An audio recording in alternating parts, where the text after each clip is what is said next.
You're listening to the Board Game Snobs podcast, a ridiculous podcast with ridiculous hosts that discuss ridiculous things. And any mention of board games is purely coincidental. And so, without further ado, and with a heavy dollop of shame and embarrassment on my part, I give you the Board Game Snobs.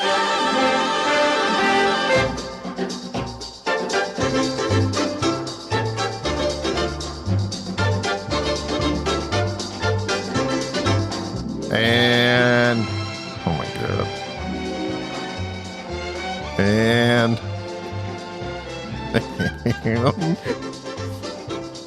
go. This is Jerry. This has got me as the Board Game Snobs podcast, and we're having a good time. Listen, Jerry. Listen. Enrique. This is Enrique. Enrique is I love also here. goodness. Enrique is also here. It came for some reason. Okay, we're listen. coming in halfway. Stop. Listen, sometimes Enrique's speech impediment makes a difference, and it makes things funnier. And so he just happened to say something that I found mildly amusing in the moment. I'm sorry. And it became more funny. I am glad you're enjoying It was yourselves. fantastic. That is very fantastic. Jerry, Yes. Ask me anything. I'm gonna go deep into your self-proclaimed historical knowledge of world wars. Oh, well, there's only been two. It should be fun. Okay. Okay, I'm ready. Which Edit one? Those laughs No, right do into the microphone. No, do the last. We're laughing. We laugh into the mic because we I love. make sure to laugh. Are away you from the familiar with microphone. Cher Ami? Cher Ami? Mm-hmm. Barely knew her. I don't know. Interesting. I learned this from watching one of my favorite British shows of all time, The Crown? All Creatures Great and Small. I have not watched one single It's episode. absolutely one of the best shows and a wonderful delight of a show that you can watch with your entire family and enjoy the beautiful countryside of England and just the joy and peace it brings upon you. That's a good. What's it about? He's a veterinarian. Can I tell you something about All Creatures Big and Small? Is it big and Sure. small or great small? I don't know, and I don't care. The reason that I haven't watched one single episode of it is because, and I'm not laying blame, but I am laying blame. It's Uwe Rosenberg. Yeah, he made All Creatures. So that's what's confused me. Yes. This game is either All Creatures Big and Small and the show's Great and Small, or vice versa. I think it was inspired by this. It was a series of books written by this guy that was a veterinarian and blah, blah, blah. That's kind of his story. I don't know if it's a biography. Anyway, they made a show in the 70s of this very same thing, and now they've rebooted it. It's just an absolute. Why it's do you good like for your it? heart and your soul. I don't want my soul. It's good for your heart and your soul. I've told your wife several times to watch it. I don't think she still has watched it. It's good for your heart and soul. Okay, neither here nor there. They brought about this true story. Okay. He mentioned this thing because the show takes place amidst World War II. Ooh. So this is not a documentary. It was no. It's a fiction. Okay. Right pre World War II, they're just getting into it, and now in this season they're getting into World War II. And he mentioned he saw some homing pigeons, Yes. and he mentioned Cher Ami. Cher Ami. Are those the medals in their nose? No. Cher Ami was a male homing pigeon known for his military service during World War I, especially the Meuse-Argonne offensive in October 1918. That's a rough offensive. He's famous for delivering a message alerting American forces to the location of the lost battalion. Despite sustaining severe injuries, he lost a leg and his wing was all messed up. How did it happen? Someone shoot him? The Germans were shooting at him. Shot at a pigeon. So the people, the Allied forces were surrounded. I don't even think they were Allied at this point because this is World War I. I don't know history. Okay, You go tell ahead. me. Go ahead. And I think it may have been the French. He's Cher Ami, sounds French. It does. So they were doesn't it? surrounded. They needed backup. So they're sending all these homing pigeons out. The Germans are shooting them down. Right. As one does. Cher Ami is, he's twisted and turning and barrel rolling. He gets winged. Bam! Oh, loses a leg. That bird kept on flying. He kept on flying, made it out, delivered the message, backup came, saved a couple hundred men. Okay. War hero, this pigeon. What a wonderful pigeon. He was, it's amazing. It's an amazing story. I'm surprised they made a movie about it. Pixar. They Doing better have. animated Pixar. World War It is I for really. kids. When they mentioned, I'm like, this bird is a war hero. They gave him a medal, and I looked at the picture, and he's wearing this medal. And I kind of Amazing. almost teared up a little bit. Little bird was wearing this medal. That poor bird. Bird He don't even know what he was doing. He just knows I got to get this message out there. He's a hero. I just wanted a cracker. Ow! I bumped my funny bone and it wasn't funny. Cher Ami, look it up. It's a fascinating story of this homing pigeons. Homing pigeons are they're incredible animals. Okay, so I had a friend that did homing pigeons. I have a friend also that does homing pigeons. He did. Your friends He are races weird. them. Yes, I did not know such a thing existed. Me neither. Yeah. It stunned me. We went out to eat at a Mexican restaurant. I don't know why that is so specifically important, but as we were eating, he was telling me about his beehive because he kept bees. And so thus, I just committed myself to talking about bees for the next hour or so while we ate.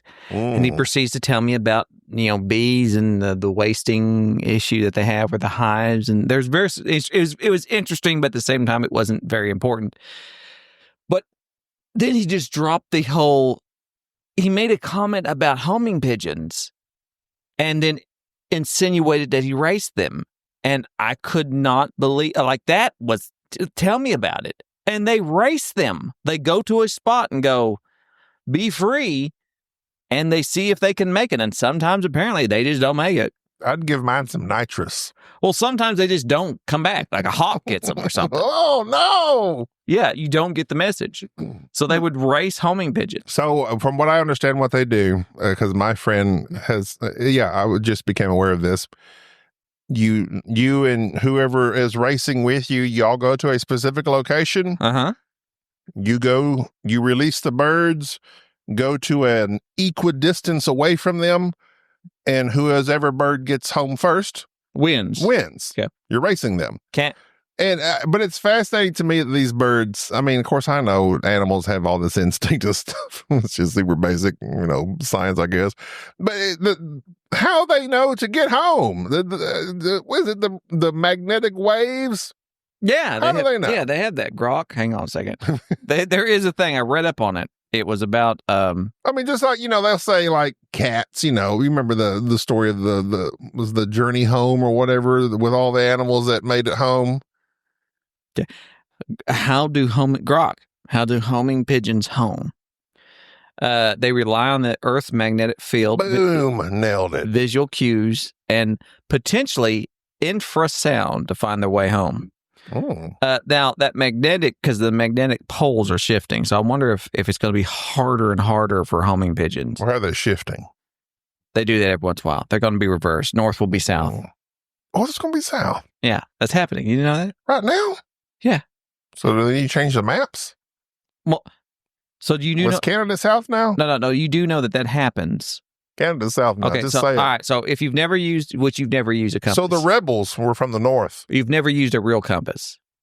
I've used a compass. Okay, but you've never really used a compass. I've never been lost in the woods and used a compass. No. I'm saying you have never really used an actual compass unless you have set the declination.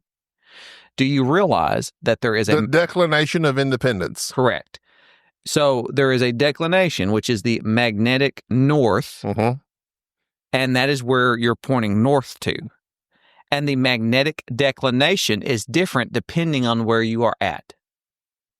So if you take a compass and take it somewhere else, it does not point true north, it points magnetic north. So, for instance, we live in Oklahoma. We want to go to Canada, so it might point just straight up. Whereas if you're in California, it might point straight up, but slightly to the right.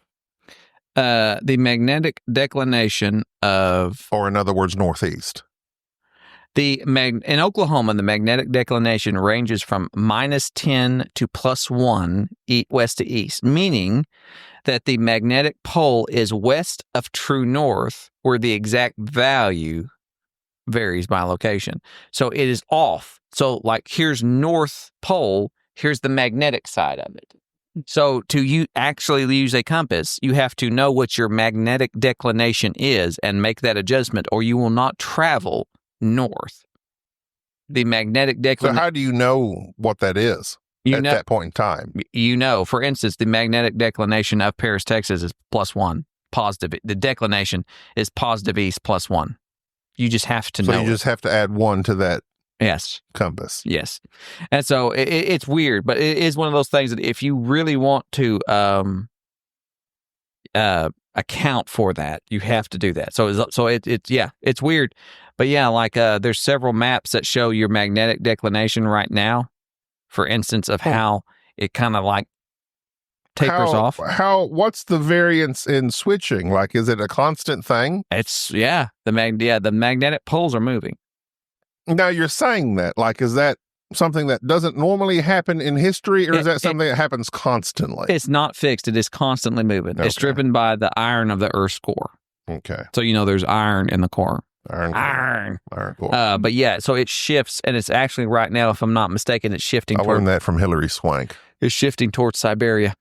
That's exactly what Yeah, it's not a fixed point. So unlike the geographic North Pole, which is a fixed point on the Earth, so when you look at a compass, you think it's pointing towards the North Pole. Right. It is not. It's not. It is pointing towards There's no Santa up there. It's pointing towards the magnetic north, which is this. So it might be like 500 yards away. Much further, but yes. 3 miles away. Much further. So 50 miles away. So the magnetic north, so it's giving. So how did they know that back when they were going through the Northwest Passage?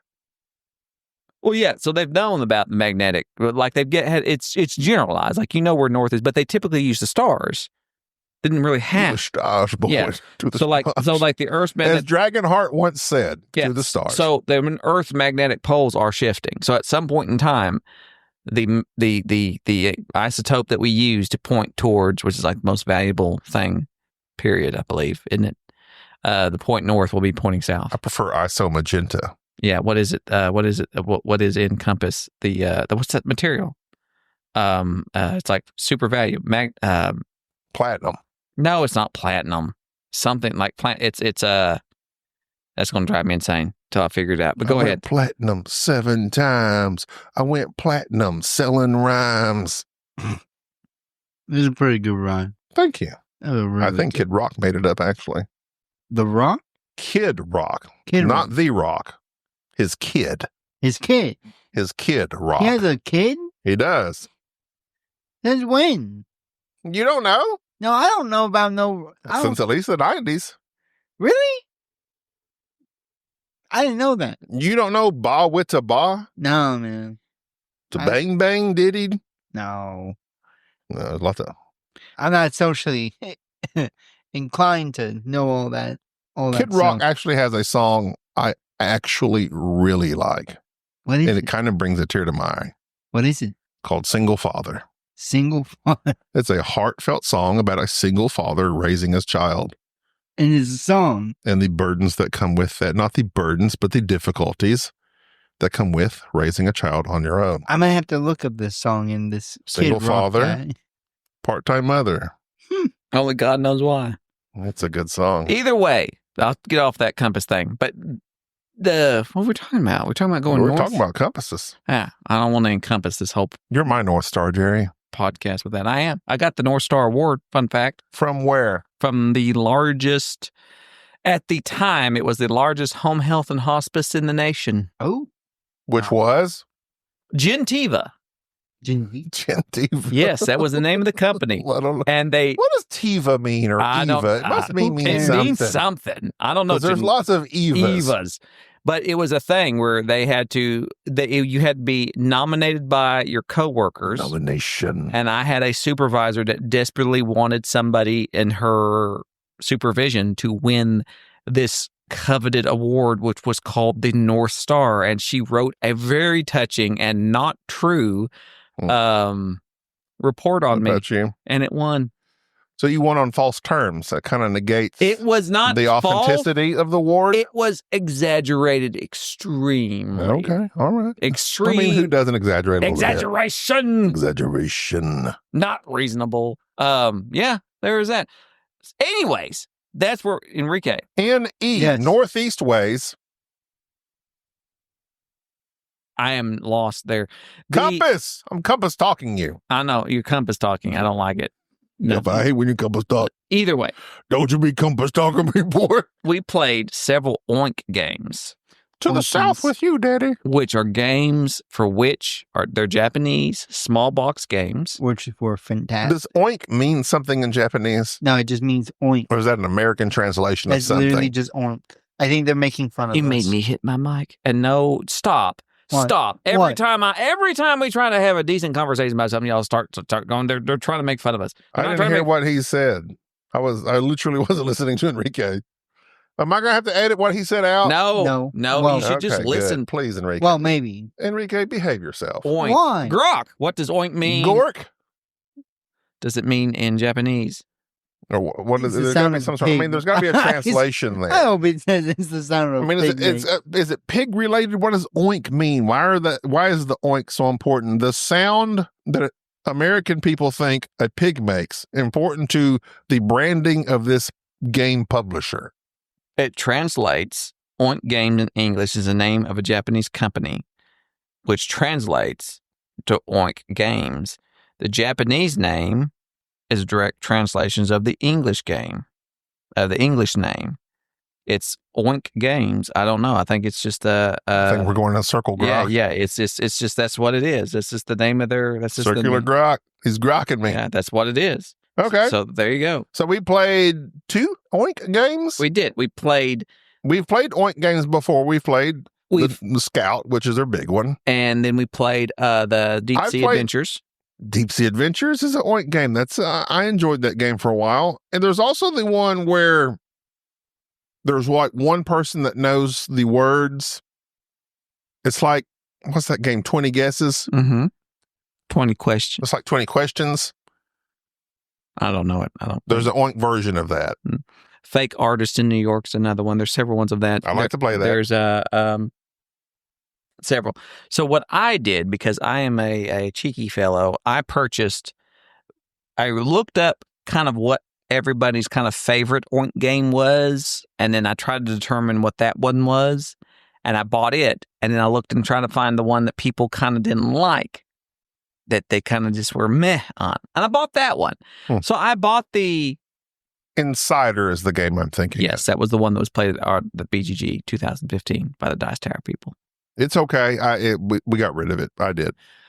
It's 20 questions. Either way, I bought the best and the worst, basically, per what I could aggregate off the internet and what Grok told me of the OINK games. The worst being In a Grove, which is a deduction game, and the best being Startups, which is a card game. We played both of them. So Startups beats Scout, despite all I've heard of Scout. Scout typically now is, but I don't. For some reason, people don't recognize Scout as being an OINK game. Like they play it and they like it, but Scout's a really good card Scout game. is it. Scout is it. I like Scout.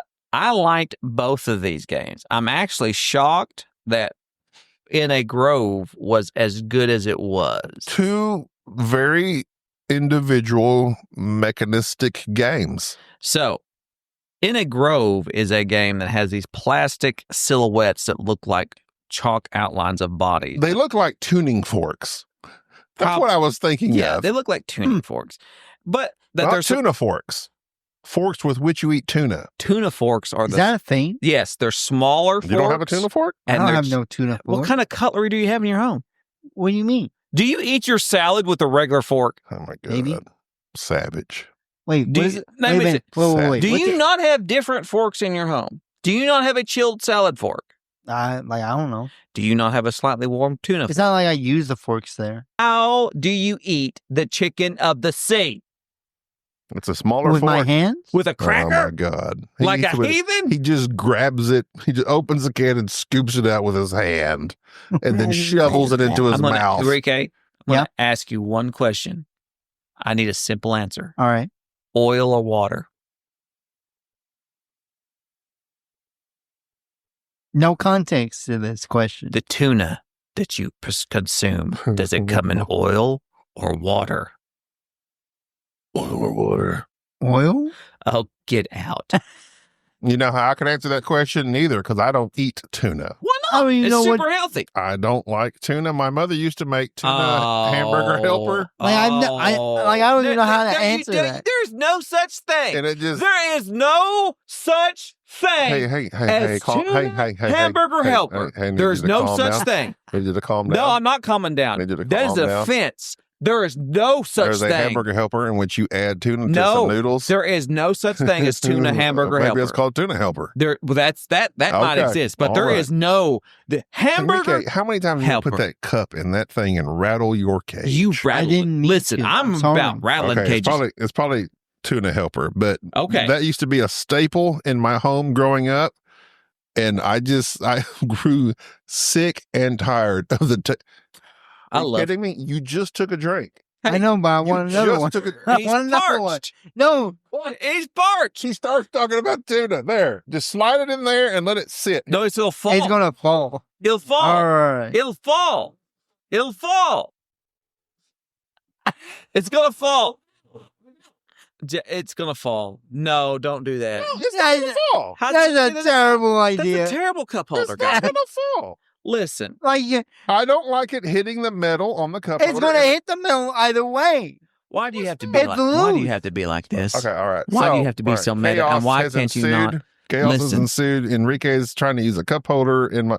Okay, Enrique's taking like a sip of water every 30 seconds, He's and it's causing. Why does parched. it matter? Because I'm the editor and I have to take out the noise. Don't edit this. This is fine. Our listeners. You don't worry because you don't edit. I don't edit You it. don't edit. Don't- You don't edit. Nobody edits. I edit. You shouldn't edit. Leave it alone. It's All right. fine. All right, let's get back to the show. My point being And OINK Games go.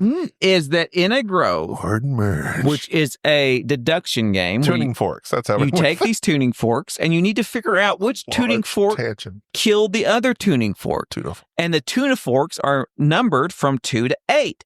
And so basically, you lay one tuning fork down. They're all face down. And one of them's like, this is the dead body. So you don't know what number that is. 1, 2, 3, 4.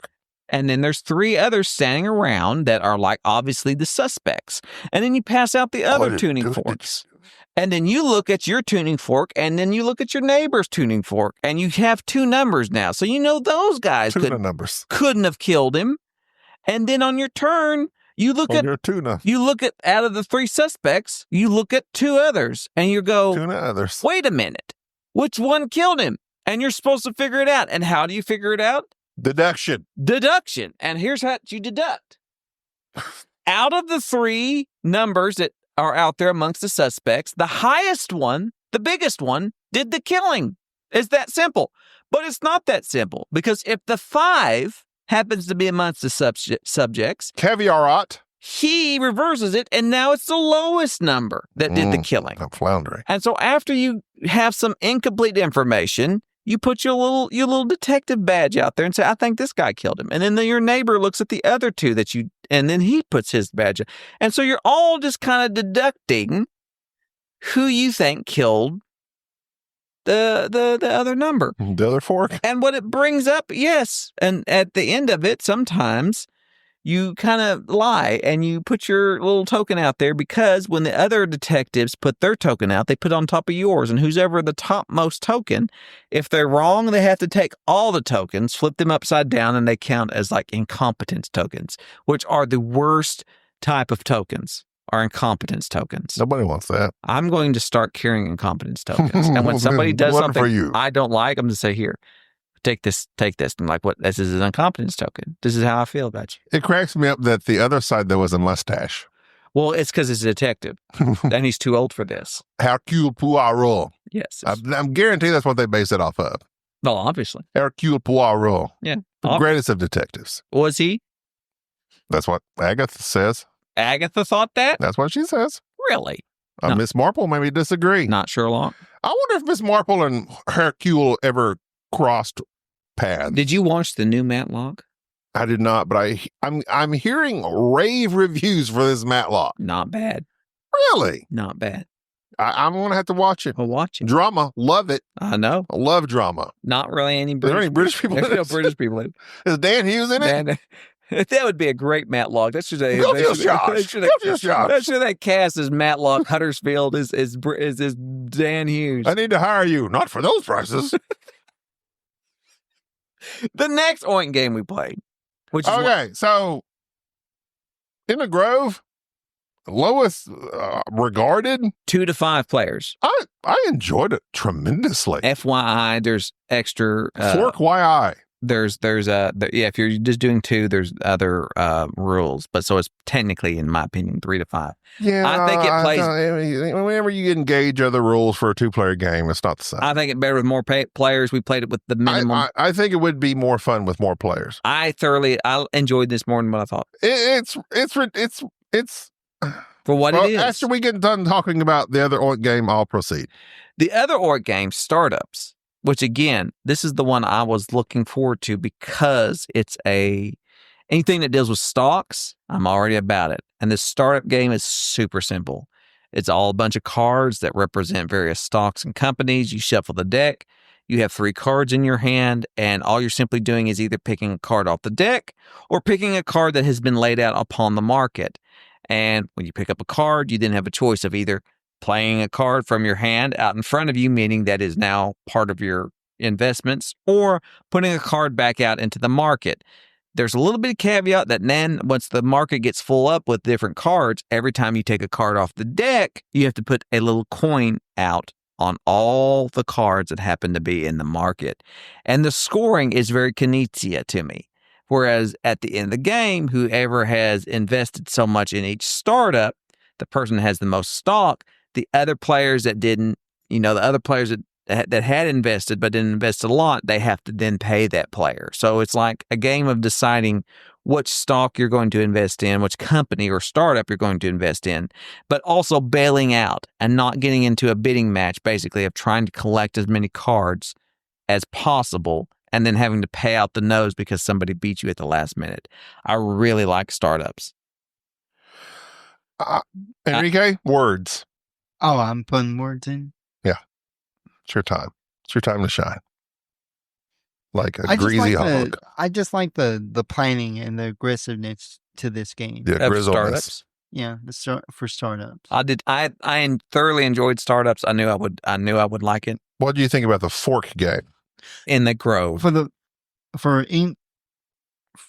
Grove. In the Grove? It's In the a grove. In a Grove. It's Not the- It's the detective. Hey, it could be any grove. It's in a grove. It's in a very. No, It's not it's in a grove. It's in a grove. It's So, not any grove. Is groves like a place where people get killed in Japan? No, I think it's like a gart, Why is it called in a grove? hold on. I need to look that up. Question? What's a grove? Yeah, what's a grove? I feel like it's a field. It's a field. In a field. Which would make sense, right? In a grove, because let me look that up. Because in a grove, Grove is in. you look up Okay, what while Jerry's in looking up what a grove indeed is, Enrique. also translated in a bamboo grove. Okay, so grove's very specific then if it's just bamboo grove. Is a Japanese short It's a field. story. Okay. I would think it'd be a field, right? All right. Oh, okay. So this short story, which was published in 1922, which I will not try to pronounce these Japanese names. The story centers on the violent death of a young samurai whose body had been found in a bamboo forest near Kyoto. The preceding events unfurl in a series of testimonies, first by I love when passersby, stuff unfurls. and then by 3 main protagonists: the samurai, his wife, and a bandit. Okay. But the truth remains hidden. It is considered to be and is ranked of one of the 10 best Asian novels of all time. So In a Grove is a novel. yeah, so it's So a this is reference based upon a novel. It's a reference. to a 1922 I novel get that reference. Captain America. Is that book published anywhere? in Japan. I assume. I bet we could find it But on grove, the internet. according to the Oxford Language Dictionary, is a small wood, orchard, or group of trees. Yeah. So, which, as we know in America, that's where they always find the bodies, in a shallow grave. Shallow grove. in a shallow grave. That's what. So, Enrique, I don't believe you've said your words. Did I you would like In dig a deep Grove? grave. It was were a me. nice little deceptive game. I thought it would be a little bit more of You got decepted Decepticon. hard. It was like Decepticon. Golly was surprisingly more deceptive than all of us. I won I don't know how. because I didn't there we choose. go. I didn't. Credit I didn't to Jerry. decept Jerry it. had to chime in with credit to him. I won. Enrique's giving me some credit, and Jerry had to chime in, but I won. I know. What's the facts? Just the Just facts, the facts, ma'am. ma'am. All right. So, OINK Games, I'm going to say, Say it. Don't need to preface it. I have not played a game of theirs I don't like. And if In a Grove is their worst, give it to me. I want to I play enjoy Scout. I enjoy Deep Sea Adventure. Deep Sea Adventure. Mhm. I enjoyed Startups tremendously. And during the game, I said, this is a super simple game, but it's not that simple No, it's not. because you have to think about stuff. A lot of strategy. It's deceptively simple. I'm going to play Fake Artists in New York. And Startups, no. In a Grove, I enjoyed. It's a did. super simple mechanism, but It weren't. I love. This is what I love. Tell me what you love. What I'll you tell you really, what you- really love. I'll tell you what you love right now. I love games just like this that you explain the rules 5 minutes or less. We're playing the game, and I'm enjoying it. It's a good game, Mm-hmm. and see, this is the issue. Tell me You the can issue. tell me. I'll tell you the issue right now. All right. We can play Ticket to Ride. Right. We're going to play that freaking game for an hour. Mm-hmm. Mm. And it has the same depth as any of these games that we're going to finish in 20 minutes. So you are preaching to the choir. I believe that games such as Ticket the Ride, entry-level games, do not need to overstay their welcome. They need to be this and that and have that done in 20 to 30 minutes. Carcassonne should not be. Don't give me a start on Carcassonne. Don't give me a start on Carcassonne either. But those style of games where you have one rule and don't give me it's good, but there's deep street. No, there's not. And connect a road or a city and hope that nobody else takes it from you. It's Yeah. that simple. Yeah. Make it 20 minutes and I'm there. Yeah. The OINK games, I'm a fan of. Fake Artists in New York, I've heard good things about. Huge fan. I've been wanting to play that for a long time. And you know who sings the praises of OINK games tremendously? Z. Armand Delizio. Delizio does. He's all about the OINK games. I will say that I borrowed a Perplexed game, that little bog game, a little gumstick game. I Mhm. played with my daughter, who now is obsessed with small box games. It's about as small as you can get. Now Perplexed is sending us a few games because I sent them an email and said, "Hey, I love this. Can you send what?" It really is the size of a Wrigley Spearmint package of Right. gum. And I'm enthralled with these Juicy OINK games. fruit. Another company that does small box games, which I own several of, is the All Play People, which we replayed. Couture a moment ago. Couture, the game about dresses and fashion shows and bidding. And I remember really liking this game when we played it last time. I played it and it still holds up. It's still an interesting, slight bidding game. It's not my favorite bidding game by far, but it does with just a small box, few cards, and it takes the bidding mechanism and changes it up just a little bit. Just a little bit. Does the artwork really well, and there you go. I like games that are that conducive to, here's how you play it, here's what you do, here's one page of the rules, here you go, and 20 minutes later you finish this game and you have enjoyed it, as opposed to a Ticket to Ride or bigger box game where you have to spread out this board and set things up and shuffle these cards and there's these, that type thing. I think I'm finding that for lighter games, the sweet spot certainly is card games. And for midweight games, it is the board. There are few exceptions to this, I'm finding. Are the OINK games? I'm looking it up on Board Game Geek, but no, they have. I don't know if they have different designers or if it's a conglomerate like. I believe the Perplex games have like basically the same designer. In the OINK games, I believe, are different designers. Don't quote me. Yeah, so they have some designers there. And so it's like, and it's unfortunate because we do tend to recognize the publisher as opposed to the designer of the games themselves, because the publishers just are more well known. Couture and All Play Games, have we played any other All Play games? There's several, like there's a fishing game. We've played them me and Enrique have played them at BGG, several of them. There was one that's like the Mountain Goat game. Oh, yeah. Which I bought from the Bearded Greyjoy. That was a good game. Yeah. So, like, I like what this publisher is doing. We should acknowledge the designers, but unfortunately, I don't have them put up in front of me. But yeah, I like All Play Couture. It's still solid, just like Jerry said. It doesn't. What is that? Is it just called Mountain Goats? I think it's just called Mountain Goats. It's a good one. Yeah. And the OINK Games, I'm in. Send them to me. Yeah, I like them a lot. I want to play Fake Artists in New York and whatever else they got, because they have yet to let me down on a game. I do like, considering how we've been doing a lot of different parties here lately, because people keep inviting us to these gatherings. We love to raise the roof. And we keep taking these small box games. And as I'd pointed out at the last gathering we had, it's these lighter games, these party games that tend to be the best. But when you come down to people who want to actually sit and play a light, what I would refer to a more traditional board game that's just casual, yeah, boy, it's hard to beat. So hopefully for this BGG, I need to find a lot more party games. You need to be the life of the party. You yourself, for instance. We will be at BGG Spring coming up on the Memorial Day weekend of May. Yes, Chad will be there. Will Timothy be there? The Bowers will be there. The Chasson Maison con that we attended back in, what was that, December? Christmas. They'll be there. Many others. Jeff and his now wife. Joffrey? He married Teresa? Are we bringing a new addition to this party? Yes. So Harrington might come with us. Yeah, that should be I'm hoping Harrington comes. Is Bubba coming? Bubba might. Bubba might be at up a mountain that time too. Yeah, so anyway, for sure, Jerry, Enrique, and myself shall be there. If you see us or hear us, come play a game with us. We enjoy that. There's nothing that satisfies and warms the cockles of my heart more than meeting someone that says, "Hey, I listen to you. I love you. I love you.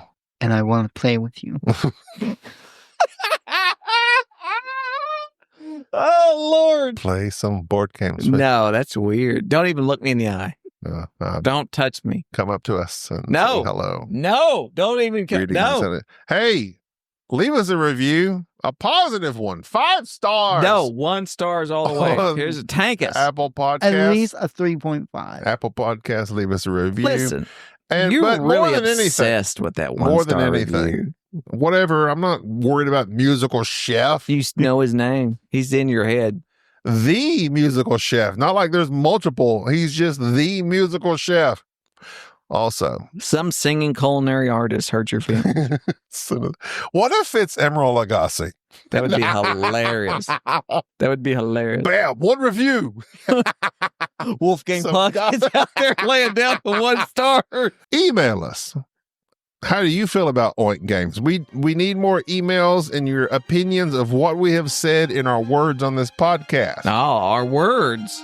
Email us about our words. Email us. Rate our words. Touch those links and email us. Touch the links. All right. Well, that's going to do it for this episode. I guess that will do it for this episode. Until next time, I'm Gabi. This is Jerry. Thank you for tolerating this episode of the Board Game Snobs. Stay classy.